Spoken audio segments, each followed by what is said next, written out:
பிரகதீஸ்வர மாஹாத்மியம் 23ஆம் அத்தியாயம். கந்தன்.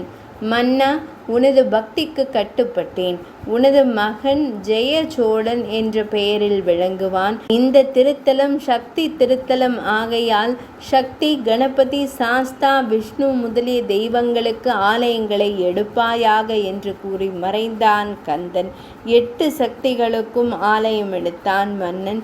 ரேணுகா தேவியை நடுவில் வைத்தும், தெற்கு திசையில் கணபதி, சாஸ்தாவை மேற்கிலும், நிருசிம்மர், நீலமேக பெருமாள் ஆகியோருக்கு வடக்கிலும், கைலாசநாதர், வசிஷ்டேசர், வைத்தியநாதர், மாரி ஆகியோருக்கு கிழக்கிலும் ஆலயங்களை புதுப்பித்தான் மன்னன். மற்றும் அங்கங்கு உள்ள சக்திகளுக்கு உரிய ஆலயங்கள் கட்டப்பட்டன. கீர்த்திமதி என்னும் பெயரில் ஒரு நதியை வெட்டினான்.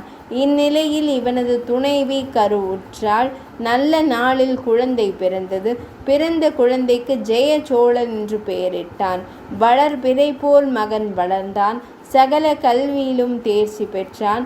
கேரள மன்னனின் மகள் காஞ்சன மாலையை இவனுக்கு திருமணம் செய்து முடித்தான். 77 ஆண்டுகள் வாழ்ந்த இறைவன் திருவடியை பெற்றான். இவன் மகன் தந்தைக்கு பிறகு சோழ நாட்டை அரசாண்டான்.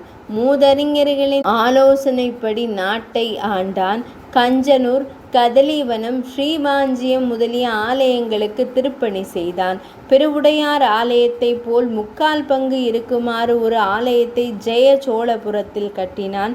ஸ்ரீமுஷ்ணம், உளுந்தூர்பேட்டை, முதுகுன்றம், காளஹஸ்தி முதலிய ஊர்களில் சிவாலயங்களை எழுப்பினான். இவனுக்கு ஒரு பிள்ளை.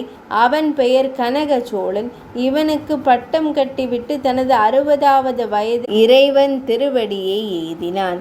23ஆம் அத்தியாயம் நிறைவடைந்தது.